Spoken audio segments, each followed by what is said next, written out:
Spring board के online classes में आपका स्वागत है। आज हम एक नया चैप्टर स्टार्ट करेंगे, पृथ्वी की आंतरिक संरचना, internal structure of earth.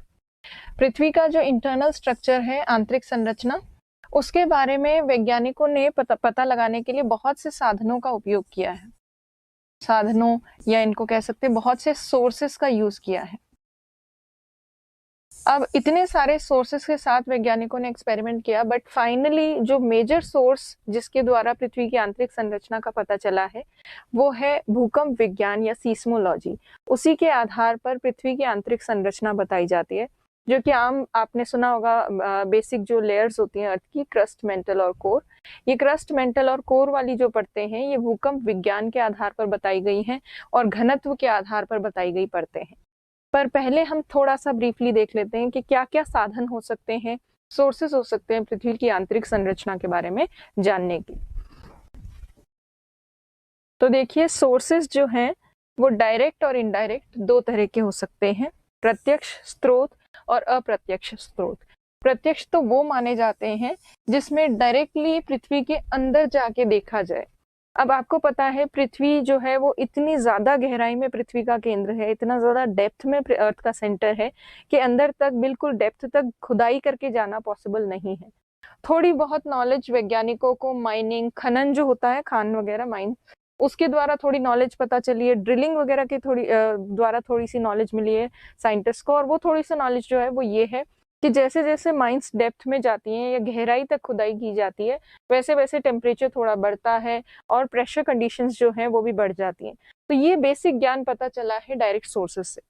Direct source में एक और चीज इंक्लूड की जा सकती है, ज्वालामुखी उद्भव जब होते हैं, वॉल्केनिक इरप्शंस जब होते हैं, तो अंदर से लिक्विड मैटर बाहर आता है। उस लिक्विड मैटर को डायरेक्टली एग्जामिन किया जा सकता है, उसको देखा जा सकता है कि वो लावा जो है जो निकल रहा है, उससे हमें ये पता चल सकता है कि थोड़ा बहुत पृथ्वी के अंदर जो भी सोर्सेज हैं, जो भी स्रोत हैं, उनकी क्या केमिकल कंपोजिशन है, किस तरह का पदार्थ है पृथ्वी के अंदर।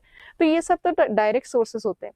बट डायरेक्ट सोर्सेज जो है, प्रत्यक्ष साधन, इसका बहुत कम हमारे पास प्रत्यक्ष स्रोत हैं या डायरेक्ट सोर्सेस बहुत लिमिटेड है, और इनसे जो हमें नॉलेज प्राप्त होती है वो भी बहुत लिमिटेड है। और इनडायरेक्ट सोर्सेज जो है उन्हीं के आधार पर बेसिकली अर्थ का इंटरनल स्ट्रक्चर बताया गया है अभी जो वर्तमान में हमें जानकारी है, क्योंकि डायरेक्ट सोर्स पॉसिबल नहीं है यूज करना। इनडायरेक्ट सोर्सेज जो है, अप्रत्यक्ष साधन, इसमें दो तरह के साधन होते हैं। एक तो अप्राकृतिक या आर्टिफिशियल सोर्सेस, एक होते हैं नेचुरल सोर्सेस, प्राकृतिक स्रोत या प्राकृतिक साधन।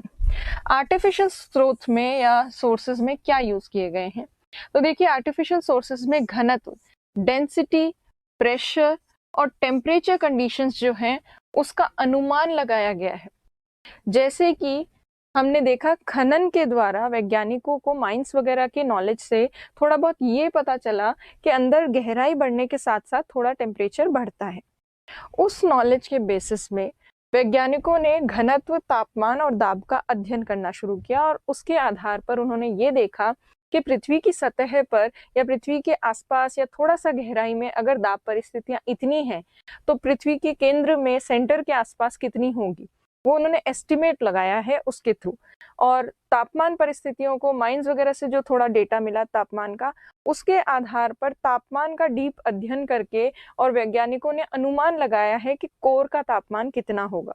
इसी तरह से दाब, तापमान के साथ साथ घनत्व आदि की भी जानकारी के जो भी साइंटिस्ट के पास है, उसके बेसिस पे उन्होंने अनुमान लगाया है, इनडायरेक्टली अंदाजा लगाया है कि पृथ्वी के आंतरिक भाग में किस तरह की घनत्व, दाब और तापमान परिस्थितियां होंगी। तो ये इनडायरेक्ट सोर्स है और आर्टिफिशियल सोर्स है, प्राकृतिक साधन है, जिसके आधार पर वैज्ञानिकों ने आंतरिक भाग की जो स्थिति है उसके अनुमान लगाए हैं, केवल अजम्पशंस हैं। नेचुरल सोर्सेज में क्या क्या इंक्लूडेड है, तो नेचुरल सोर्सेज में सबसे पहला स्रोत जो है वो तो है उल्कापिंड। मीटेरॉइड्स जो होते हैं उनकी कंपोजिशन बिल्कुल ग्रहों जैसी होती है या फिर अर्थ जैसी होती है।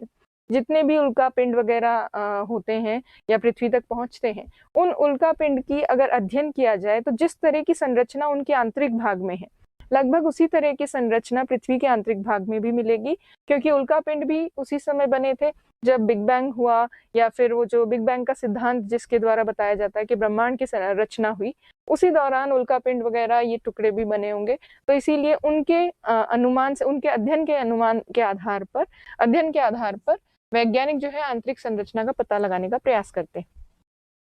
ग्रेविटेशनल फोर्स जो है, गुरुत्वाकर्षण बल पृथ्वी में सब जगह समान नहीं है। इक्वेटोरियल रीजन विषुवत रेखीय क्षेत्र में सबसे कम ग्रेविटेशनल फोर्स है, पोलर रीजन पे सबसे ज्यादा है। और ये जो ग्रेविटेशनल फोर्स में जो डिफरेंसेस है, इससे वैज्ञानिकों ने ये अंदाजा लगाया है कि पोलर रीजन जो है ध्रुवीय क्षेत्र के ज्यादा नजदीक है अर्थ का सेंटर, और इक्वेटोरियल रीजन से थोड़ा सा दूर है अर्थ का सेंटर। तो अर्थ का सेंटर है कहाँ आंतरिक भाग में, कोर वाला भाग किधर है, उसका थोड़ा बहुत अनुमान ग्रेविटेशनल फोर्स के आधार पे भी वैज्ञानिकों को पता चलता है। मैग्नेटिक सर्वे या चुंबकीय अध्ययन, पृथ्वी का जो एक चुंबकीय क्षेत्र है, मैग्नेटिक फील्ड है, उस मैग्नेटिक फील्ड से वैज्ञानिकों को ये जरूर पता चलता है कि अंदर कोई ना कोई ऐसा स्रोत या सोर्स है जिसके थ्रू इलेक्ट्रोमैग्नेटिक फील्ड जनरेट हो रही है। विद्युत चुंबकीय क्षेत्र जो है वो विकसित हो रहा है, और यही विद्युत चुंबकीय क्षेत्र पृथ्वी को चुंबकीय क्षेत्र प्रदान कर रहा है। और तो और जो चट्टानें होती हैं उनमें भी चुंबकीय गुण नजर आते हैं, वो भी नॉर्थ पोल और साउथ पोल वाले जो डायरेक्शंस है उनको इंडिकेट करती है। और बहुत पुरानी प्राचीन चट्टानें जो हैं उनके अध्ययन से पता चलता है कि नॉर्थ पोल कब कहाँ था, मैग्नेटिक नॉर्थ पोल कहाँ रहा है प्राचीन काल में पृथ्वी का, और मैग्नेटिक साउथ पोल कहाँ रहा है। इस तरह से चुंबकीय अध्ययन के द्वारा भी थोड़ा जानकारी मिलती है कि अंदर पृथ्वी के आंतरिक भाग में कोई ना कोई ऐसी चीज है जो कि मैग्नेटिक फील्ड को प्रोड्यूस कर रही है। वॉल्केनिक एक्टिविटीज, देखिए ज्वालामुखी क्रियाएं जब होती है, वॉल्केनिक एक्टिविटीज, तो ज्वालामुखी क्रियाओं में अंदर से तरल पदार्थ बाहर निकलता है, लिक्विड फॉर्म में, जो लिक्विड स्टेट में जो चीज होती है वो बाहर निकलती है, जैसे लावा वगैरह बाहर निकलता है। उससे ये अंदाजा लगाया जा सकता है कि अंदर जरूर कहीं ना कहीं मॉल्टन चीज है, या पिघली हुई अवस्था में, या तरल अवस्था में, या लिक्विड स्टेट में कुछ स्थानों पर पदार्थ स्थित है। अब वो क्यों स्थित है, कहाँ स्थित है, वो इससे डिटेल नहीं मिलती, बट ये पता चलता है कि अंदर जरूर कहीं ना कहीं कोई लिक्विड का सोर्स है जिसकी वजह से लिक्विड बाहर निकलता है। तो ज्वालामुखी क्रियाएं जो हैं ये इनडायरेक्टली बताती हैं कि अंदर जरूर कोई ना कोई ऐसा स्थान है जहाँ पिघली हुई अवस्था में पदार्थ स्थित है पृथ्वी के अंदर आंतरिक भाग में। उसके अलावा मैंने जैसा बताया ज्वालामुखी क्रियाएं तो इसमें आएंगी, पर ज्वालामुखी के जो पदार्थ हैं, वॉल्केनिक मैटर को तो आप डायरेक्टली स्टडी कर सकते हो। जैसे लावा निकला, सीधे लावा में देखा कि कैसी कैसी केमिकल कॉम्पोजिशंस है या किस तरह की रासायनिक संरचना है, और उस पदार्थ के अध्ययन से आपको डायरेक्टली पता चल गया कि पृथ्वी के अंदर जो है पदार्थ, उसकी किस तरह की रासायनिक संरचना है। But Jwalamukhi as an activity जब आप देखते हो क्रिया के रूप में पूरा, तो क्रिया जो है वो इनडायरेक्ट सोर्स में आती है, क्योंकि उसमें आप ये इससे पता चलता है कि अंदर कोई ना कोई पार्ट ऐसा है जहाँ पे पिघली हुई अवस्था में या मैग्मा बन रहा है या लावा बन रहा है जो कि बाहर निकल रहा है। तो वॉल्केनिक एक्टिविटीज इनडायरेक्ट सोर्स में आएगी, और वॉल्केनिक जो मैटर है, पदार्थ, वो डायरेक्ट सोर्सेस में आ सकते हैं। लास्ट और सबसे इंपॉर्टेंट सोर्स जो है पृथ्वी की आंतरिक संरचना का पता लगाने का, वो है भूकंप विज्ञान, जिसे कहते हैं सीस्मोलॉजी। सीस्मोलॉजी से ही अभी जो वैज्ञानिकों को पता है क्रस्ट, मेंटल और कोर वाली लेयर्स, वो इसी आधार पर दर्शाई जाती है, भूकंप विज्ञान के नॉलेज के बेसिस पर ही पता चली है। तो जितने भी सोर्सेज अभी हमने देखे हैं, इन सभी सोर्सेज से इतना ज्यादा पृथ्वी की आंतरिक संरचना के बारे में जानकारी नहीं मिलती जितना अकेले भूकंप विज्ञान से मिलती है।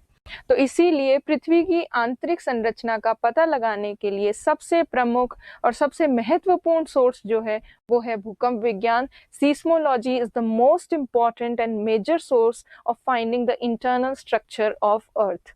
तो इसीलिए भूकंप विज्ञान से हमें क्या चीजें पता चलती है ये जानना जरूरी है। यही अब हम डिस्कस करने वाले हैं कि भूकंप विज्ञान से क्या क्या चीजें, क्या क्या जानकारी हमें मिलती है।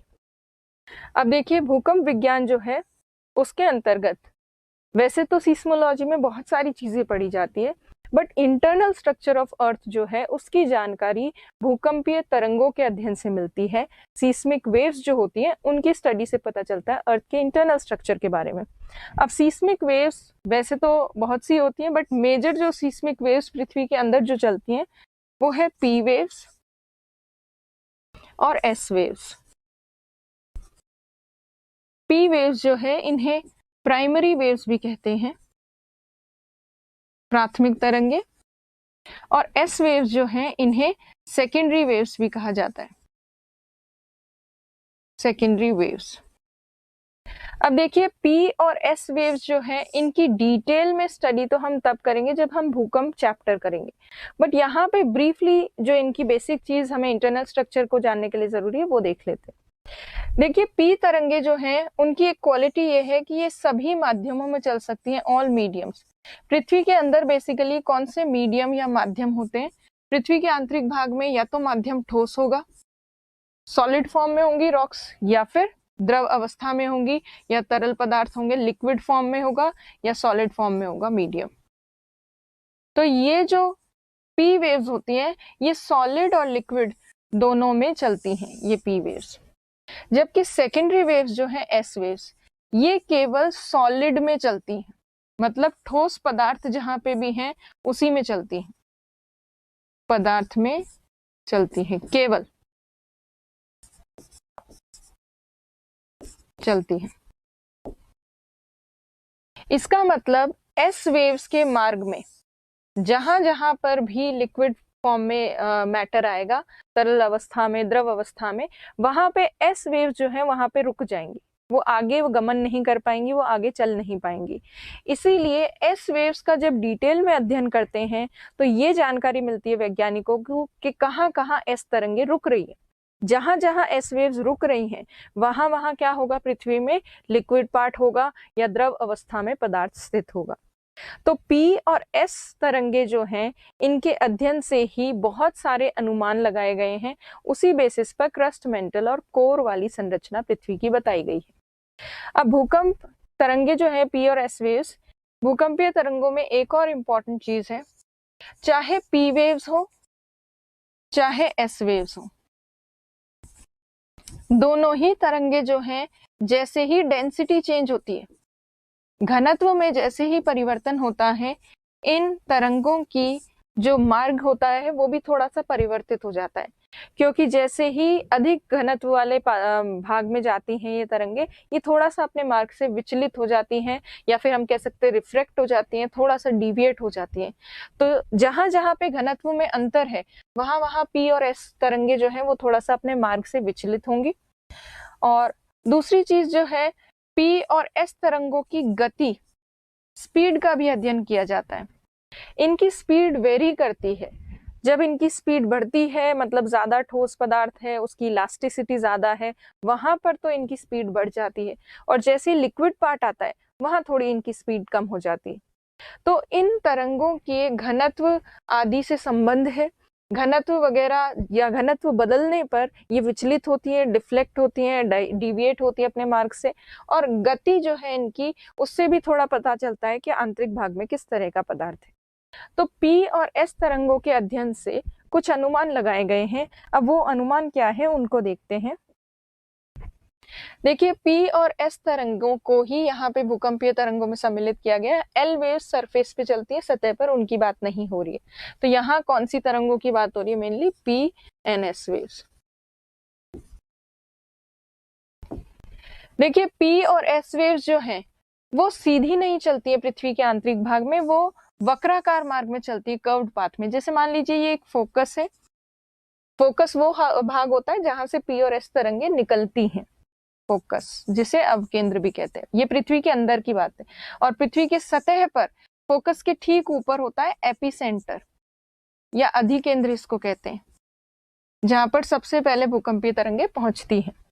तो यदि हम एंगुलर डिस्टेंस देखें एपिसेंटर से, अगर हम देखें तो 103 डिग्री तक, 103 डिग्री तक तो ये भूकंपीय तरंगे दिखती हैं और महसूस भी होती हैं।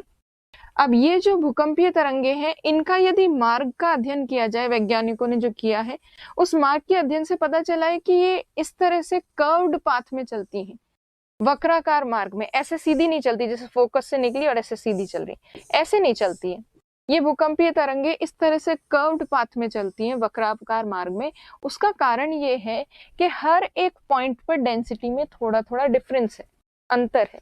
तो पृथ्वी के आंतरिक भाग में ये जो बार बार भूकंपीय तरंगे विचलित होती हैं, उसकी वजह से ये सीधा चलने की बजाय ये थोड़ा कर्व्ड पाथ लेती हैं, थोड़ा सा घूम कर जाती हैं।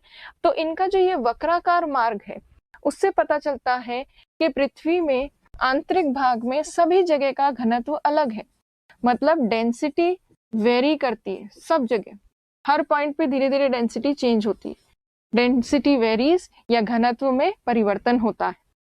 अब ये जो P और S तरंगे हैं, इनका छाया क्षेत्र भी होता है। वैसे तो दोनों ही तरंगों का छाया क्षेत्र होता है, P तरंगों का भी, S तरंगों का भी, पर आंतरिक संरचना के अध्ययन में S वेव्स जो हैं उनका छाया क्षेत्र बहुत इंपॉर्टेंट है। अब छाया क्षेत्र होता क्या है?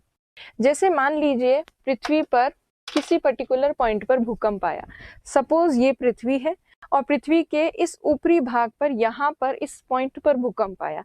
इसका मतलब ये सतह पर ये वो पॉइंट है जिसे हम एपिसेंटर कहते हैं। एपिसेंटर के ठीक नीचे होगा फोकस। अब भूकंपीय तरंगे जब निकलती हैं तो सतह पर भले ही यहाँ पर भूकंप आया हो, पर सतह पर जो सीस्मोग्राफ होते हैं अर्थ के ऊपर, जहां जहां पे भी सीस्मोग्राफ होते हैं वहां पे P और S तरंगे रिकॉर्ड होती हैं। पर पृथ्वी जो है, यदि हम एपिसेंटर से कोणीय दूरी देखें तो कैसे देखेंगे? तो देखिए, मान लीजिए ये पृथ्वी है और पृथ्वी की सतह पर एपिसेंटर यहाँ है, तो एपिसेंटर से यहाँ जो पॉइंट होगा उसकी 90 डिग्री की दूरी होगी एपिसेंटर से, 90 डिग्री। कैसे? अर्थ का सेंटर, एपिसेंटर और वो स्थान जिसकी डिग्री हम माप रहे हैं। तो अधिकेंद्र से 90 डिग्री की कोणीय दूरी, उसके आगे 100, इस तरह से डिग्री मापी जाती है। तो पृथ्वी की सतह पर देखा जाता है कि 103 डिग्री तक, मतलब 103 डिग्री तक तो ये S तरंगे रिकॉर्ड होती है। उसके आगे ये 103 कहाँ से हम मेजर कर रहे हैं? एपिसेंटर से, जहां भूकंप आया। 90 डिग्री लगभग यहाँ होगा, 90 डिग्री लगभग यहाँ होगा। तो 103 डिग्री तक तो S तरंगे आती हैं और उसके आगे जो नीचे वाला भाग है पृथ्वी का, वहां पर S तरंगे पहुंच नहीं पाती। अगर भूकंप यहाँ आया है तो नीचे वाला एक पूरा हिस्सा ऐसा रहेगा जहां सीस्मोग्राफ पे S वेव्स जो है, S तरंगे रिकॉर्ड नहीं होंगी। ऐसा इसलिए है क्योंकि S तरंगे लिक्विड पोर्शन में, लिक्विड पार्ट में एंटर ही नहीं करती।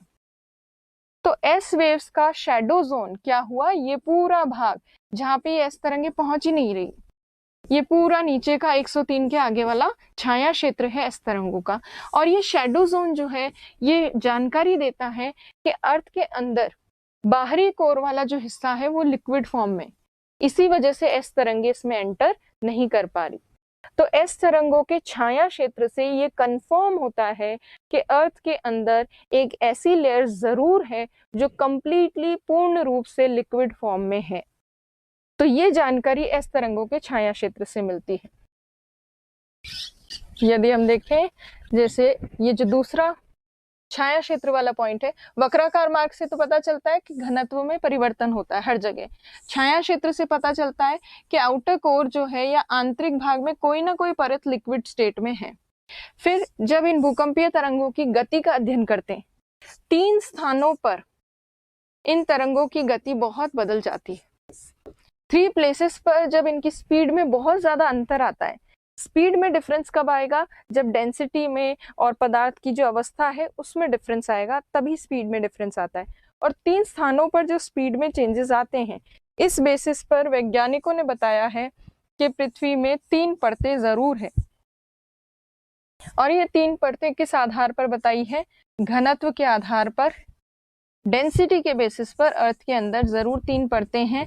ऐसा वैज्ञानिकों ने अनुमान लगाया है भूकंपीय तरंगों के अध्ययन द्वारा।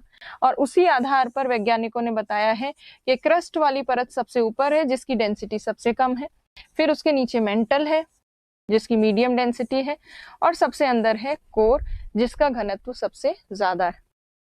तो कुल मिलाकर वैज्ञानिकों ने भूकंप विज्ञान के अध्ययन द्वारा कुछ अनुमान लगाए हैं, कुछ अजम्पशंस जो हैं वो निकाल कर लेकर आए हैं वैज्ञानिक, और उन अजम्पशंस के बेसिस पर क्रस्ट, मेंटल और कोर वाली जो लेयर्स हैं उनकी जानकारी मिलती है। अब ये जो अजम्पशंस हैं वो कर्व्ड पाथ, शैडो जोन और स्पीड हैं। वक्राकार मार्ग का अध्ययन या वक्राकार मार्ग से जो अनुमान लगाए हैं वो छाया क्षेत्र के अनुमान और भूकंपीय तरंगों के गति के बेसिस पे जो अनुमान लगाए हैं उस आधार पर ये सारी चीजें पता चलती है। अब जो क्रस्ट, मेंटल और कोर वाली संरचना है उसको देखें, उससे पहले हमने जो अभी किया वही देख लेते हैं एक बार टेक्स्ट फॉर्म में। तो भूकंपीय तरंगों के अध्ययन से क्या अनुमान लगाए गए? पहला अनुमान जो है वो ये है कि भूकंपीय तरंगें वक्राकार मार्ग में चलती हैं, कर्व्ड पाथ में। इसका मतलब पृथ्वी के आंतरिक भाग में सभी स्थानों का घनत्व अलग है, डेंसिटी वेरी करती है। दूसरा अनुमान जो है भूकंपीय तरंगों के छाया क्षेत्र से पता चलता है, स्पेशली एस वेव्स के छाया क्षेत्र से, कि बाहरी कोर जो है ये द्रव अवस्था में है, मतलब लिक्विड स्टेट में है आउटर कोर। तीसरी चीज जो पता चलती है, पी और एस तरंगों की गति आंतरिक भाग में 3 स्थानों पर बहुत ज्यादा चेंज हो जाती है और परिवर्तित हो जाती है। इस आधार पर पता चलता है कि आंतरिक भाग में घनत्व के आधार पर 3 परतें जरूर है, 3 जगह बहुत ज्यादा वेरिएशन आता है, तो 3 बेसिस पे हम लेयर्स को निकाल सकते हैं या 3 परतों में पृथ्वी को बांट सकते हैं। और गहराई के साथ घनत्व भी बढ़ता है, डेंसिटी भी बढ़ जाती है काफी ज्यादा। तो ये 3 अनुमान लगाए हैं वैज्ञानिकों ने भूकंप विज्ञान के आधार पर। अब हम इसी बेसिस पे जो क्रस्ट, मेंटल और कोर वाली संरचना है उसको देखते हैं। सबसे पहले पृथ्वी को अगर देखें तो पृथ्वी के सबसे बाहरी जो सबसे पतली और बाहरी कवरिंग है या बाहरी परत है, उस पतली सी लेयर को, ये जो यहाँ पे ब्राउन कलर की आपको दिख रही है, इसको कहते हैं क्रस्ट, सबसे बाहरी पतला सा भाग। उसके अंदर क्रस्ट के आंतरिक भाग में और ज्यादा गहराई में अगर देखें तो मेंटल वाला पार्ट आता है, ये पूरा मेंटल है। मेंटल वाले हिस्से के अंदर कोर वाला हिस्सा है। कोर के 2 पार्ट्स है, आउटर कोर जो लिक्विड फॉर्म में है द्रव अवस्था में, और इनर कोर जो सॉलिड फॉर्म में। तो ये क्रस्ट, मेंटल और कोर वाली संरचना है पृथ्वी की। एक एक करके इन चीजों को देखेंगे। उससे पहले अर्थ की जो इंटरनल स्ट्रक्चर है, ये जो लेयर्स हैं, ये अलग अलग बेसिस पे बताई जाती हैं। जैसे क्रस्ट, मेंटल और कोर तो डेंसिटी के बेसिस पे, इसी तरह से और भी फॉर्म है लेयर्स को बताने के, वो भी देख लेते हैं। जैसे आप देखिए, क्रस्ट, मेंटल और कोर वाली संरचना घनत्व के आधार पर बताई गई। वैसे तो पृथ्वी के आंतरिक भाग में इंटरनल पार्ट में जैसे जैसे जाते हैं वैसे वैसे डेंसिटी बढ़ती है, घनत्व बढ़ता है, डेंसिटी बढ़ती है, अंदर जाने पर डेंसिटी बढ़ेगी, घनत्व बढ़ेगा। पृथ्वी का औसत जो घनत्व है, एवरेज डेंसिटी अर्थ की 5.5 ग्राम पर सेंटीमीटर क्यूब है, एवरेज डेंसिटी। ये तो डेंसिटी के बेसिस पर लेयर्स हैं, क्रस्ट, मेंटल और कोर। एलिमेंट्स, तत्वों के आधार पर भी पृथ्वी की कुछ संरचना, आंतरिक परतें बताई जाती है, सियाल, सीमा और निफे। सियाल लेयर जो है, इसमें सिलिका और एल्यूमिनियम ये काफी ज्यादा मात्रा में पाए जाते हैं तत्व। सीमा लेयर में सिलिका और मैग्नीशियम ये काफी ज्यादा मात्रा में पाए जाते हैं। और निफे लेयर में निकल और फेरस की मात्रा काफी ज्यादा पाई जाती है। तो तत्वों के आधार पर ये परतें बताई जाती है। और पदार्थ की अवस्था, या फिर हम कह सकते हैं कि बेसिक स्टेट ऑफ मैटर जो है, उसके आधार पर जो पृथ्वी की परतें बताई जाती है वो है lithosphere, asthenosphere, mesosphere and pyrosphere. इन्हें लैंप लेयर भी कह सकते हैं, lamp layer. Lithosphere, asthenosphere, mesosphere and pyrosphere. Pyro means hot, तो हिंदी में इसको कहते हैं स्थल मंडल। एस्थेनोस्फेयर को कहते हैं दुर्बल मंडल, मध्य मंडल और ताप मंडल। तो अभी जो सबसे ज्यादा मान्य है वो है घनत्व के आधार पर पृथ्वी की आंतरिक संरचना। इसी को डिटेल में हम पढ़ेंगे। तो देखिए, क्रस्ट, मेंटल और कोर, घनत्व के आधार पर पृथ्वी की 3 ही प्रमुख परतें हैं, क्रस्ट, मेंटल और कोर। और इन परतों की भी उप परतें हैं, इनकी भी सब लेयर्स हैं, अपर क्रस्ट, लोअर क्रस्ट, ऊपरी क्रस्ट, निचली क्रस्ट, ऊपरी मेंटल, निचला मेंटल, बाहरी कोर, आंतरिक कोर। इनको भी सबको 2-2 पार्ट्स में बांटा है। जहां पे भी लेयर चेंज होती है या फिर जहां पे भी परत परिवर्तित होती है, वहां पे डेंसिटी में चेंजेस आते हैं। जैसे अगर हम देखें, ये अपर क्रस्ट है, ये लोअर क्रस्ट है। अपर क्रस्ट और लोअर क्रस्ट में डेंसिटी में डिफरेंस है। अपर क्रस्ट की 2.7 है, लोअर क्रस्ट की और थोड़ी बढ़ जाती है, 3 ग्राम हो जाती है। और ज्यादा अंदर आएंगे मेंटल की, और ज्यादा हो जाएगी 4.6। इसी तरह से आउटर कोर, बाहरी कोर की 10 ग्राम प्रति सेंटीमीटर क्यूब हो जाएगी। और इसी तरह से इनर कोर जो है उसकी 11 से 13 ग्राम प्रति घन सेंटीमीटर। तो डेंसिटी अंदर जाने पर धीरे धीरे बढ़ती जाती है, और डेंसिटी के बेसिस पर ही लेयर्स बताई गई है। जैसे क्रस्ट में अपर और लोअर है, वैसे ही मेंटल में भी अपर मेंटल और लोअर मेंटल, कोर में आउटर कोर और इनर कोर, ये सब लेयर्स है। जहां पे भी डेंसिटी चेंज हो रही है वहां लेयर चेंज हो रही है, और जहां लेयर चेंज हो रही है वहां दो परतों के बीच में स्थित है असंबद्धता, मतलब डिसकंटिन्यूटी, जहां पे एक घनत्व से दूसरे घनत्व की तरफ परिवर्तन हो रहा है, चेंजेस आ रहे हैं, ट्रांजिशन लेयर है, संक्रमण लेयर है, उसको कहते हैं असंबद्धता, डिसकंटिन्यूटी। तो 5 मेजर डिसकंटिन्यूटीज हैं पृथ्वी पे आंतरिक भाग में, 4 and 5। हालांकि अभी हम डिटेल में देखेंगे इन चीजों को और, बट फिर भी अपर क्रस्ट और लोअर क्रस्ट जो है उनके बीच में जो असंबद्धता है या डिसकंटिन्यूटी उसे कॉनराड कहते हैं। और क्रस्ट का लोअर पार्ट और अपर मेंटल, इसके बीच में है मोहरोविसिक डिसकंटिन्यूटी। फिर उसके बाद रेपिटी डिसकंटिन्यूटी है अपर मेंटल और लोअर मेंटल के बीच में।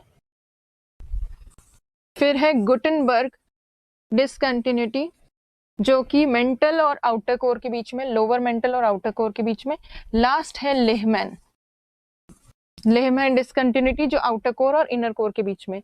तो ये 5 डिसकंटिन्यूटीज हैं जो लेयर के चेंजिंग स्पॉट पे आती हैं, या संक्रमण जो क्षेत्र होता है दो परतों के बीच में, वहां ये असंबद्धताएं स्थित होती हैं।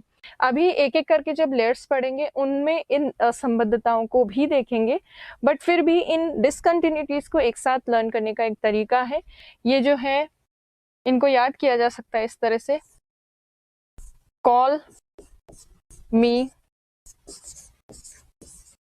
रेगुलरली। इसमें यदि देखें, कॉल का जो सी है उससे कॉनराड डिसकंटिन्यूटी, एम से मोहरोविसिक, ये सीक्वेंस याद रखने के लिए इजी होता है, आर से रेपिटी, जी से गुटेनबर्ग डिसकंटिन्यूटी, और एल से लेहमैन। तो इससे आपको सीक्वेंस याद रहेगा ऊपर से नीचे तक, कॉनराड, मोहरोविसिक, रेपिटी, गुटेनबर्ग और लेहमैन, ये 5 असंबद्धताएं भी आपको याद होनी चाहिए। चलिए अब हम बात करते हैं एक एक लेयर की। सबसे पहले क्रस्ट को देखेंगे। क्रस्ट जो लेयर है ये सबसे ऊपरी परत है पृथ्वी की, और सबसे पतली और सबसे कम गहराई तक विस्तृत है। बेसिकली क्रस्ट जो है वो पृथ्वी की सतह से लेकर इसका विस्तार है 35 किलोमीटर तक, सरफेस से लेकर 35 किलोमीटर, 35 किलोमीटर डेप्थ तक क्रस्ट वाला पार्ट है। क्रस्ट जो है सबसे ऊपरी भाग है, इसलिए डेंसिटी सबसे कम होगी। आपको पता है पृथ्वी के बाहरी हिस्से की डेंसिटी, घनत्व कम है आउटर लेयर्स की, और अंदर जाते जाते गहराई में घनत्व बढ़ता है। तो सबसे कम घनत्व वाली परत है ये, सबसे लो डेंसिटी है इसकी। प्लस अभी हमने तत्वों के आधार पर देखा था अर्थ की जो संरचना है, तो लेयर्स अगर हम एलिमेंट्स देखें इस परत में, क्रस्ट में, तो सिलिका और एल्यूमिनियम ज्यादा होने की वजह से इसको सियाल परत भी कहा जा सकता है। डेंसिटी के बेसिस पर इस क्रस्ट को भी 2 पार्ट्स में डिवाइड कर सकते हैं हम, ऊपरी क्रस्ट और निचली क्रस्ट। अब देखिए अपर क्रस्ट और लोअर क्रस्ट में डेंसिटी का डिफरेंस कितना है, और उसके साथ साथ ये क्या बनाती हैं, कौन सा पार्ट बनाती हैं अर्थ का, वो भी देखते हैं।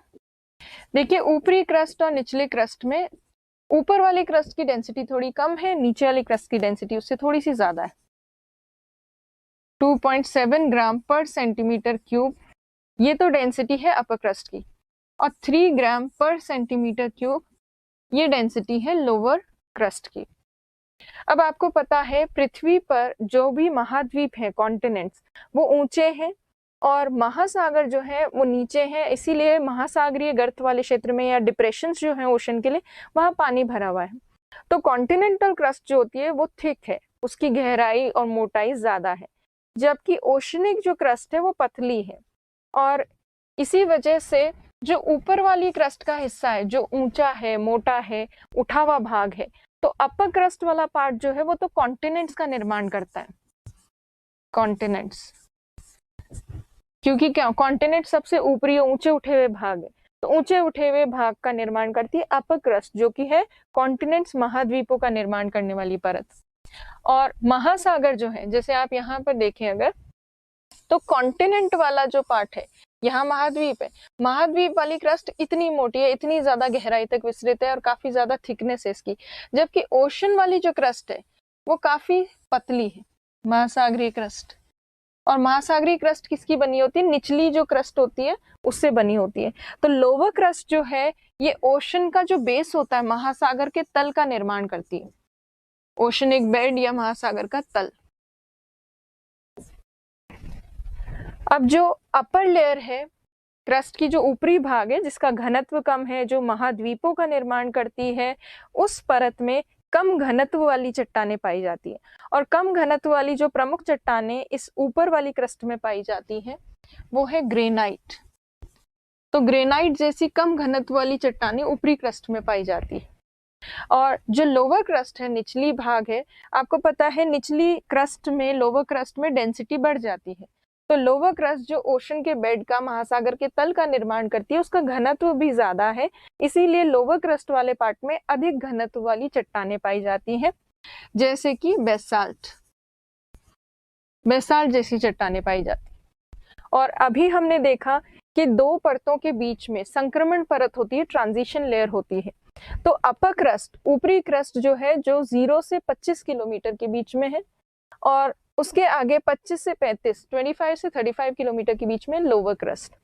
अपर क्रस्ट और लोअर क्रस्ट के बीच में यहाँ पर एक असंबद्धता है, डिसकंटिन्यूटी, जो फर्स्ट डिसकंटिन्यूटी है। और सेकेंड डिसकंटिन्यूटी जो है वो है लोअर क्रस्ट, निचली क्रस्ट और मेंटल के बीच में, यहाँ ये मेंटल है। तो अभी जैसा कि सीक्वेंस मैंने याद करने को सिखाया था आपको, कॉल मी, तो कॉल मी, कॉल से सी, सो फर्स्ट डिसकंटिन्यूटी जो है वो कॉनराड है, दूसरी डिसकंटिन्यूटी जो है वो मोहोरोविसिक है। तो ये दो मेजर डिसकंटिन्यूटीज यहाँ है। तो ये मेन चीजें हैं क्रस्ट के बारे में। अब इसी चीज को हम रिटन फॉर्म में देख लेते हैं। अब देखिए, अपर क्रस्ट, ऊपरी क्रस्ट जो है वो कहाँ तक की गहराई तक है, 25 किलोमीटर की, पृथ्वी की सतह से 25 किलोमीटर गहराई तक। उसका घनत्व 2.7 ग्राम प्रति घन सेंटीमीटर है, और ग्रेनाइट चट्टानों से बनी है ये। और मेनली ऊपरी क्रस्ट महाद्वीपों का निर्माण करती है, कॉन्टिनेंटल क्रस्ट है। लोअर क्रस्ट जो है, निचली क्रस्ट, वो महासागर की क्रस्ट का निर्माण करती है, महासागर के तल का निर्माण करती है, और 25 किलोमीटर से 35 किलोमीटर की गहराई तक है। घनत्व इसका 3 ग्राम प्रति घन सेंटीमीटर है, और बेसाल्ट चट्टानें ज्यादा पाई जाती है महासागरीय क्रस्ट में। अब कॉनराड डिसकंटिन्यूटी जो है, असंबद्धता, वो तो स्थित है अपर क्रस्ट और लोअर क्रस्ट के बीच में, यहाँ पे कॉनराड, और उसके नीचे लोअर क्रस्ट और मेंटल वाले पार्ट के बीच में, यहाँ पे लोअर क्रस्ट और मेंटल, इसके बीच में है मोहोरोविसिक डिसकंटिन्यूटी। डिसकंटिन्यूटी को ही असंबद्धता कहते हैं, जो एक संक्रमण परत होती है जहां घनत्व बदलता है, चेंज होता है। तो ये क्रस्ट से रिलेटेड मेन चीजें हैं। अब हम बात करते हैं मेंटल वाली लेयर की। मेंटल जो परत है, मेंटल को प्रवार भी कहते हैं हिंदी में, मेंटल भी कहा जाता है, प्रवार भी कहा जाता है। अभी अभी हमने देखा क्रस्ट जो है वो 35 किलोमीटर तक फैली हुई है, सतह से 35 किलोमीटर, और मेंटल वाला जो पार्ट है 35 किलोमीटर से लेकर 2900 किलोमीटर, 35 से 2900 किलोमीटर की गहराई के बीच पूरा जितना भी हिस्सा है पृथ्वी का, वो मेंटल ही है।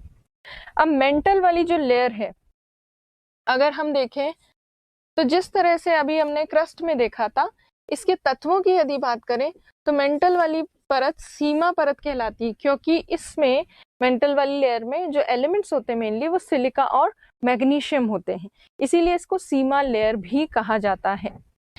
मेंटल वाली जो लेयर है, इसकी डेंसिटी क्रस्ट में जितना घनत्व था उससे भी ज्यादा घनत्व किसका होगा, मेंटल का, और मेंटल से ज्यादा घनत्व किसका होगा, कोर का। तो इसका मेंटल की जो डेंसिटी है, एवरेज डेंसिटी मतलब औसत घनत्व,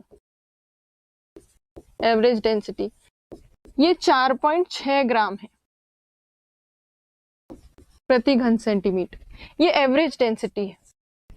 जिस तरह से हमने देखा ऊपरी क्रस्ट कम घनत्व वाली ग्रेनाइट चट्टानों से बनी है, निचली क्रस्ट थोड़े ज्यादा घनत्व वाली बेसाल्ट चट्टानों से बनी है, वैसे ही मेंटल वाली जो लेयर है और भी ज्यादा घनत्व वाली जो चट्टानें हैं उनसे बनी है। और जो मेंटल वाली परत में एक प्रमुख चट्टान पाई जाती है उसका नाम है पेरिडोटाइट चट्टान। तो मेंटल वाली लेयर में पेरिडोटाइट रॉक्स ज्यादा पाई जाती हैं, पेरिडोटाइट। चट्टानें। अब मेंटल वाली लेयर में एक बहुत स्पेशल लेयर है, एक बहुत खास परत है। उस खास परत के बारे में देखें उससे पहले मेंटल के भी दो पार्ट्स हैं। 35 किलोमीटर 35 किलोमीटर से 700 किलोमीटर के बीच में तो है अपर मेंटल, ऊपरी मेंटल का भाग, और 700 किलोमीटर से 2900 किलोमीटर के बीच में है निचले मेंटल का भाग या फिर लोअर मेंटल वाला पार्ट। और अपर मेंटल में 100 से 200 किलोमीटर के बीच में एक विशेष पट्टी है या एक विशेष लेयर है, और इस विशेष लेयर का नाम है दुर्बल मंडल। दुर्बल मंडल, इंग्लिश में इस लेयर को कहते हैं एस्थीनोस्फेयर। एस्थीनोस्फेयर। इस एस्थीनोस्फेयर वाली लेयर की ऐसी क्या खास बात है कि ये सबसे इंपॉर्टेंट और विशेष परत बन जाती है?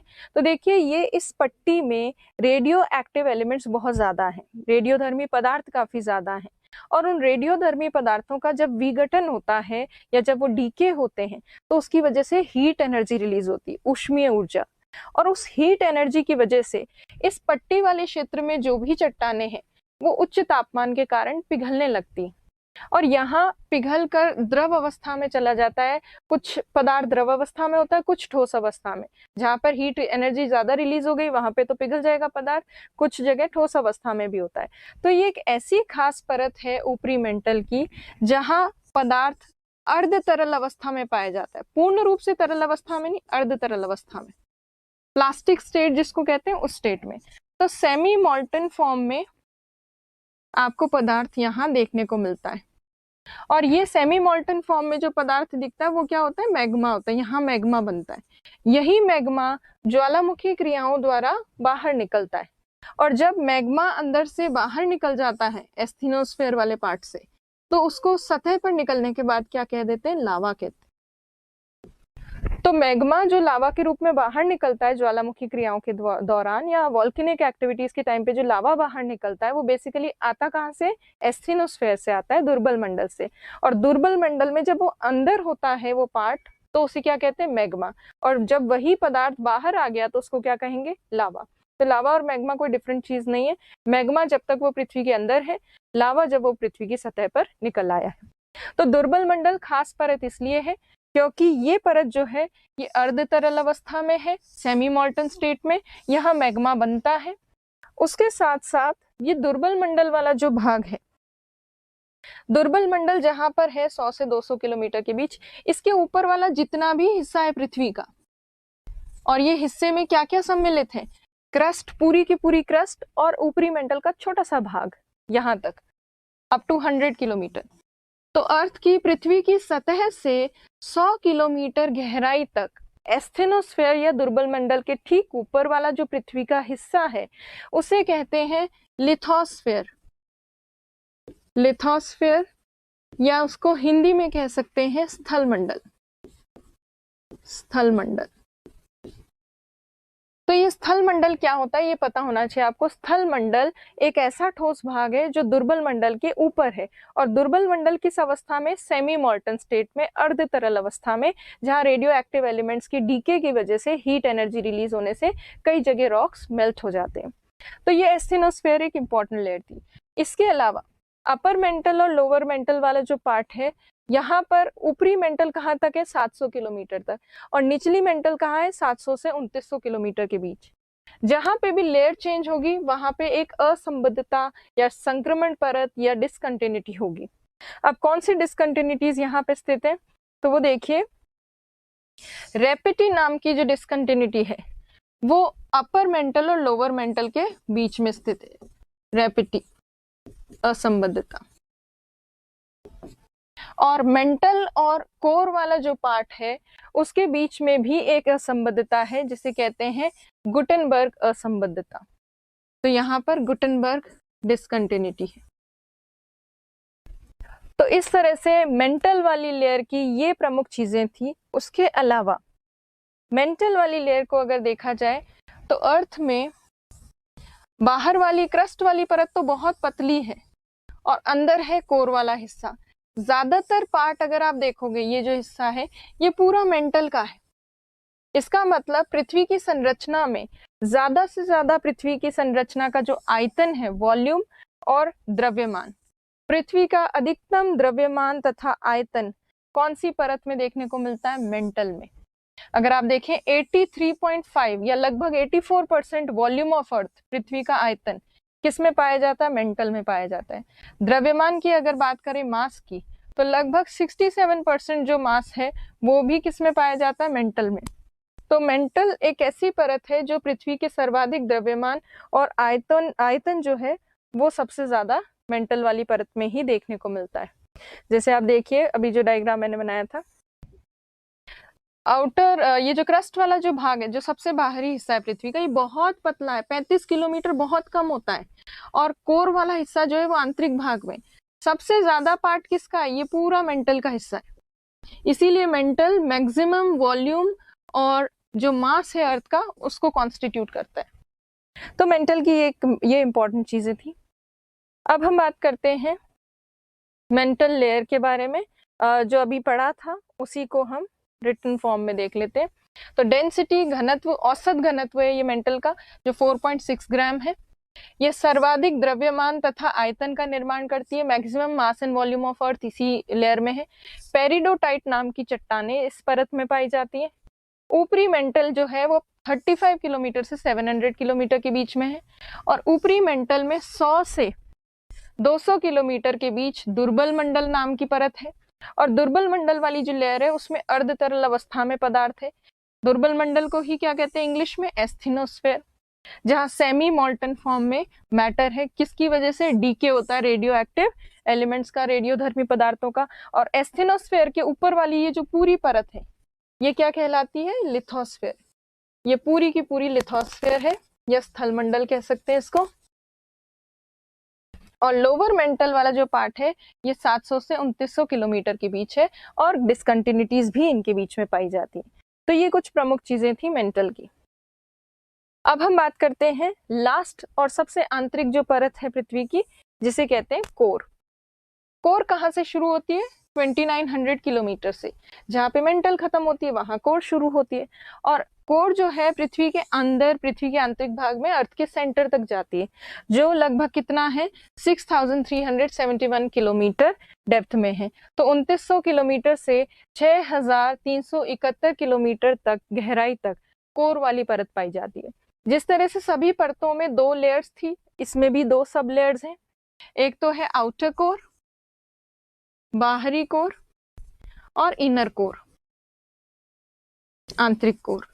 ये 2 परतों में बांटा गया है। इसका मतलब दोनों की लेयर की डेंसिटी में डिफरेंस होगा ऑब्वियसली। और आउटर कोर जो है, बाहरी कोर, उसका घनत्व आंतरिक कोर से थोड़ा कम होगा, इनर कोर। तो बाहरी कोर जो है उसका घनत्व तो 10 ग्राम प्रति घन सेंटीमीटर पर सेंटीमीटर क्यूब। और इनर कोर वाली जो लेयर है इसका 11 to 13 ग्राम पर सेंटीमीटर क्यूब डेंसिटी है, घनत्व है। तो घनत्व सबसे ज्यादा कौन सी लेयर का है? इनर कोर का।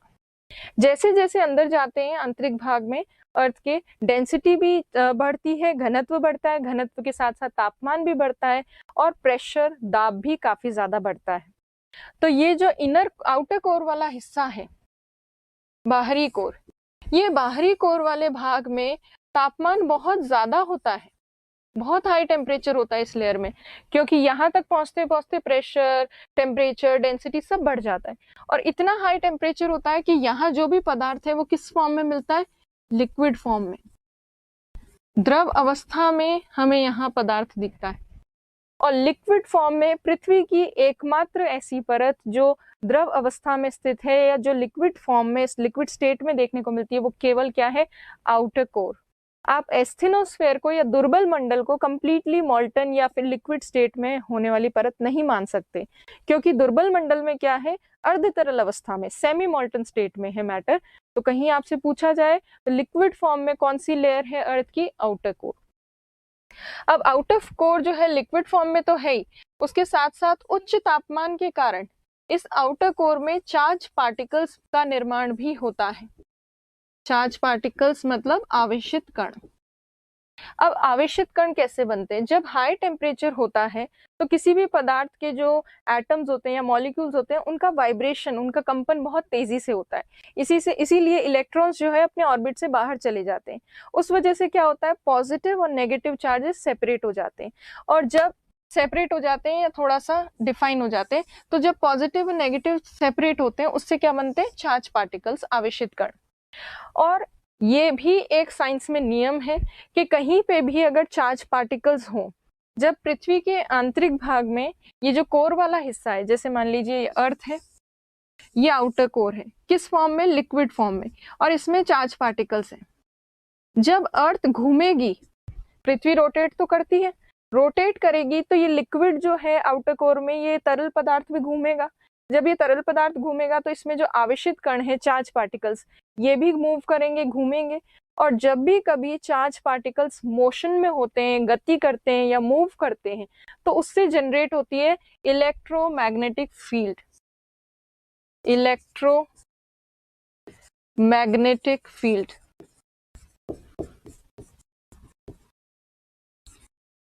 तो पृथ्वी की जो आउटर कोर वाली लेयर है उसमें उच्च तापमान के कारण आवेशित कण बनते हैं, और इन आवेशित कणों के कारण इलेक्ट्रोमैग्नेटिक फील्ड बनती है, जिसको कहते हैं विद्युत चुंबकीय क्षेत्र का निर्माण होता है। और ये विद्युत चुंबकीय क्षेत्र जो है, ये पृथ्वी को चुंबकीय क्षेत्र प्रदान करता है। अर्थ के चारों तरफ एक मैग्नेटिक फील्ड है, और मैग्नेटिक फील्ड किस वजह से मिलती है, क्योंकि आउटर कोर में क्या है, चार्ज पार्टिकल्स हैं।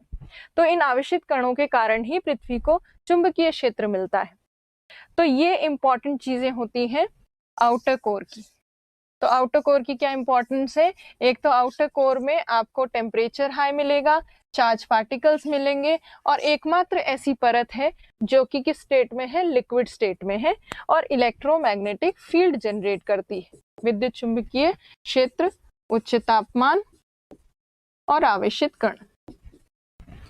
अब इनर कोर जो है, इसकी क्या खास बात है, इनर कोर में भी, आंतरिक कोर में भी टेम्परेचर बहुत हाई है, प्रेशर भी काफी ज्यादा है इनर कोर में, पर इनर कोर जो है इतना हाई टेम्परेचर होने के बावजूद भी ठोस अवस्था में है, सॉलिड स्टेट में है।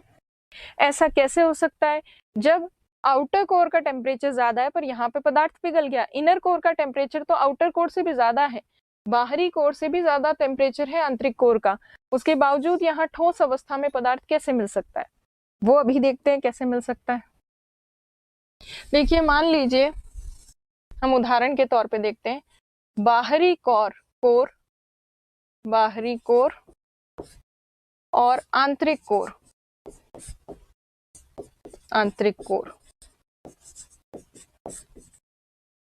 बाहरी कोर और आंतरिक कोर के यदि हम तापमान परिस्थिति को देखें तो बाहरी कोर से ज्यादा तापमान है आंतरिक कोर का। मान लीजिए बाहरी कोर में 4500 डिग्री सेल्सियस तापमान है, तो आंतरिक कोर में उससे ज्यादा होगा, 5000 डिग्री सेल्सियस। अब अगर देखा जाए तो दोनों ही लेयर्स में प्रेशर भी ज्यादा है, पर बाहरी कोर में जितना भी दाब है, जितना भी प्रेशर है, उससे कहीं ज्यादा प्रेशर कहाँ पर है, आंतरिक कोर में, क्योंकि ऊपर की जितनी भी परतें उन सबका प्रेशर लग रहा है उस पे। तो अंदर वाली जो कोर है उसका प्रेशर बहुत हाई है, बहुत अधिक दाब है, यहाँ अधिक दाब। और अधिक दाब होने की वजह से क्या होता है, प्रेशर जो है उसका डायरेक्ट रिलेशन होता है मेल्टिंग पॉइंट से, direct relation with melting point, या इसको कह सकते हैं गलनांक, मेल्टिंग पॉइंट से। तो आंतरिक भाग में प्रेशर बढ़ने के कारण मेल्टिंग पॉइंट जो है वो भी बढ़ जाता है। कैसे बढ़ता है, तो एग्जाम्पल के तौर पे अगर देखें, बाहरी कोर में जो भी पदार्थ था वो पिघल रहा था 4400 डिग्री सेल्सियस तापमान पर। आउटर कोर में जो मैटर 4400 डिग्री सेल्सियस टेम्परेचर पे पिघल रहा था और लिक्विड फॉर्म में कन्वर्ट हो रहा था, वही सेम मैटर अगर आंतरिक कोर में हो तो उसको पिघलने के लिए 5100 डिग्री सेल्सियस तापमान चाहिए होगा, क्योंकि प्रेशर बढ़ने से इसका मेल्टिंग पॉइंट जो है पदार्थ का वो बढ़ गया। दाब इतना बढ़ जाता है कि मेल्टिंग पॉइंट जो है इनर कोर में वो काफी ज्यादा बढ़ जाता है, गलनांक बढ़ जाता है। इसी वजह से उच्च तापमान होने के बावजूद चट्टाने जो हैं वो गलनांक बिंदु तक नहीं पहुंच पाती या फिर मेल्टिंग पॉइंट तक नहीं पहुंच पाती, इसीलिए वो ठोस ही रह जाती हैं और द्रव अवस्था में नहीं पहुंच पाती। जबकि बाहरी कोर में क्या होता है, तापमान उच्च है और जितना तापमान है उससे थोड़ा कम या उसके आसपास ही गलनांक है, मेल्टिंग पॉइंट है, इसीलिए जो यहाँ पे रॉक्स हैं वो पिघल जाती हैं और लिक्विड स्टेट में पहुंच जाती। तो ये दोनों में डिफरेंस है। तो ये आपको होपफुली समझ में आ गया होगा। तो आउटर कोर जो है भले ही टेम्परेचर हाई हो फिर भी आउटर कोर जो है लिक्विड फॉर्म में, इनर कोर जो है हाई टेम्परेचर के बावजूद सॉलिड फॉर्म में है। अब कुछ लोगों को लग रहा होगा कि आउटर कोर जो है, बाहरी कोर, ये लिक्विड फॉर्म में है और इसकी हमने डेंसिटी कितनी बताई है, 10 ग्राम पर सेंटीमीटर क्यूब। क्या लिक्विड की डेंसिटी इतनी ज्यादा हो सकती है? डेंसिटी होती क्या है? तो डेंसिटी जो है घनत्व, मास पर वॉल्यूम होता है, पर वॉल्यूम मतलब द्रव्यमान प्रति आयतन। तो यदि हम देखें कोर वाला जो पार्ट है पूरा का पूरा, वो ये हैवी मेटल से बना हुआ है, बहुत ज्यादा भारी तत्वों से बना है, जैसे निकल और स्पेशली आयरन। तो निकल और आयरन जैसे जो तत्व हैं ये इतना भारी है, इनका मास इतना ज्यादा होता है कि भले ये लिक्विड फॉर्म में भी पहुंच जाए तो भी इनकी डेंसिटी काफी ज्यादा होती है। प्लस यहाँ प्रेशर की वजह से भी डेंसिटी ज्यादा होती है। तो आउटर कोर भले ही लिक्विड फॉर्म में हो पर इसकी डेंसिटी, घनत्व ज्यादा है, क्योंकि आउटर कोर के ऊपर प्रेशर भी लग रहा है काफी ज्यादा, प्लस इसमें हैवी मेटल्स है निकल और आयरन जैसे, इसलिए घनत्व मेंटल से ज्यादा होता है आउटर कोर का। और आउटर कोर से भी ज्यादा किसका होता है, इनर कोर का। तो ये जो है कोर की बेसिक चीजें हमने देखी। अब जिस तरह से बाकी सब परतों में हमने देखा कि डिसकंटिन्यूटीज हैं, असंबद्धताएं हैं, उसी तरह से कोर में भी असंबद्धताएं हैं। मेंटल और कोर वाला जो पार्ट है उसके बीच में तो है गुटेनबर्ग असंबद्धता यहाँ पर 2900 किलोमीटर पे, और लेहमैन असंबद्धता जो है डिसकंटिन्यूटी, वो आउटर कोर और इनर कोर के बीच में पाई जाती। तो ये मेन लेयर हो गई कोर वाली। तो इसी को हम बेसिक देख लेते हैं रिटन फॉर्म में। तो अब देखिए आउटर कोर 2900 से, अच्छा मैंने ये नहीं बताया आपको, डेप्थ 2900 से 5150 किलोमीटर तक बाहरी कोर है। घनत्व इसका 10 ग्राम प्रति घन सेंटीमीटर। द्रव अवस्था में लिक्विड स्टेट में पाई जाने वाली एकमात्र परत है ये पृथ्वी की। आवेशित कण इसमें पाए जाते हैं, चार्ज पार्टिकल्स, पॉजिटिव नेगेटिव जो मैंने बताया था। उसके साथ साथ ये चार्ज पार्टिकल्स जो हैं ये विद्युत चुंबकीय क्षेत्र उत्पन्न करते हैं, मतलब ये इलेक्ट्रोमैग्नेटिक फील्ड जनरेट करते हैं, जिससे पृथ्वी को क्या मिलता है, चुंबकीय क्षेत्र मिलता है। Formation of magnetic field of earth takes place. Inner core वाले पार्ट की इंपॉर्टेंस देखिए। इनर कोर जो है ये 5150 किलोमीटर से पृथ्वी की आंतरिक गहराई तक, मतलब 6371 किलोमीटर तक देखने को मिलती है। 11 से 13 ग्राम प्रति घन सेंटीमीटर इसका घनत्व है। ठोस अवस्था में है ये, क्योंकि इस परत में दाब जो है वो काफी ज्यादा है, तापमान से कहीं ज्यादा प्रभावी दाब है। प्रेशर बहुत इफेक्टिव है टेम्परेचर से भी ज्यादा, और प्रेशर किससे रिलेटेड है, मेल्टिंग पॉइंट से। दाब बढ़ता है तो गलनांक जो है, मेल्टिंग पॉइंट, वो भी बढ़ जाता है, solid state due to high pressure. So ये कुछ बेसिक चीजें हैं कोर की जो हमने डिस्कस की। अब देखिए क्रस्ट, मेंटल, कोर, सारी लेयर्स हमने देख ली है, इनके बीच में डिसकंटिन्यूटीज हमने देख ली है। फिर भी ओवरऑल सारा जो स्ट्रक्चर है उसको एक साथ देख लेते हैं लास्ट में। तो देखिए पहले तो असंबद्धताएं देखिए 5, कॉनराड, मोहोरोविसिक, रेपिटी, गुटेनबर्ग और लेहमैन। कॉल मी रेगुलरली के सीक्वेंस से आप इसको याद कर सकते हैं। अपर क्रस्ट, लोअर क्रस्ट, कहाँ तक है अपर क्रस्ट, 25 किलोमीटर तक, लोअर क्रस्ट 35 किलोमीटर तक। Upper mantle, lower mental, upper mantle में एक विशेष परत जिसे कहते हैं एस्थेनोस्फेयर, 100 से 200 किलोमीटर के बीच। और एस्थेनोस्फेयर के ऊपर वाला सारा का सारा भाग, 100 किलोमीटर से ऊपर वाला सारा भाग लिथोस्फेयर या स्थल मंडल कहलाता है, स्थल मंडल। उसके बाद अपर मेंटल और लोअर मेंटल के बीच में भी रैपिडी असंबद्धता है, 700 किलोमीटर तक है ये। फिर मेंटल के नीचे आ जाता है आउटर कोर। आउटर कोर और इनर कोर के बीच में लेहमैन डिसकंटिन्यूटी है। आउटर कोर लिक्विड स्टेट में है और इनर कोर सॉलिड स्टेट में। तो ये कुछ बेसिक चीजें हमने अर्थ के इंटरनल स्ट्रक्चर से रिलेटेड देखी। अब देखिए अर्थ का इंटरनल स्ट्रक्चर जैसे मैंने स्टार्टिंग में बताया था, तत्वों के आधार पर भी बताते हैं। एलिमेंट्स के बेसिस पर सियाल, सीमा और निफे। उसी तरह से आप इसको स्टेट ऑफ मैटर के बेसिस पे भी बता सकते हो। जैसे लिथोस्फीयर 100 किलोमीटर तक, 100 किलोमीटर के नीचे दुर्बल मंडल 100 से 200 के बीच में, 200 से 2900 के बीच में मीजोस्फीयर मध्य मंडल, और 2900 के नीचे वाला जो पूरा पार्ट है उसे पायरोस्फीयर भी कह सकते हो, बेरिस्फीयर भी कह सकते हैं। कोर वाला जो पार्ट है उसके लिए यूज किया जाता है टर्म बेसिकली। तो ये भी आधार है, इन्हें लैंप लेयर्स कहा जाता है, LAMP। वैसे सबसे ज्यादा मान्य जो लेयर्स हैं अर्थ की वो क्रस्ट, मेंटल और कोर ही है। ये लैंप लेयर्स हम यूज करेंगे जब हम एक इंपॉर्टेंट सिद्धांत का अध्ययन करेंगे, और वो इंपॉर्टेंट सिद्धांत है प्लेट टेक्टोनिक थ्योरी। तो प्लेट विवर्तनिक सिद्धांत के दौरान इन लैंप लेयर्स का यूज हम करेंगे। प्लेट्स जो मूव करती हैं उन सब चीजों को समझने के लिए एस्थेनोस्फेयर, दुर्बल मंडल और स्थल मंडल की जानकारी बहुत इंपॉर्टेंट है, जो कि आज आपने इस चैप्टर के थ्रू थोड़ा बहुत देख लिया। तो ये है अर्थ की इंटरनल लेयर्स, पृथ्वी की आंतरिक संरचना परतों वाली, और किसके आधार पर बताई जाती है? घनत्व के आधार पर पृथ्वी की आंतरिक संरचना बताई जाती है, जो सबसे ज्यादा मान्य है। और किसके आधार पर, किस साधन के बेसिस पे हमने ये परतें बताई है या वैज्ञानिकों ने ये परतें बताई है? सीस्मोलॉजी के बेसिस पर, भूकंप विज्ञान के आधार पर। क्या दूसरे सोर्सेज नहीं होते इंटरनल स्ट्रक्चर के अध्ययन के लिए? होते हैं, पर वो इतने प्रभावी नहीं है जितनी सीस्मोलॉजी या भूकंप विज्ञान प्रभावी होता है। प्रत्यक्ष स्रोत या डायरेक्ट जो सोर्सेज हैं वो बहुत कम है इंटरनल स्ट्रक्चर को फाइंड आउट करने के लिए। मोस्टली सोर्सेज क्या है? Indirect sources. सो होपफुली आपको ये चैप्टर समझ आया होगा। नेक्स्ट क्लास में हम और भी कई चीजें सीखेंगे। तब तक के लिए थैंक यू।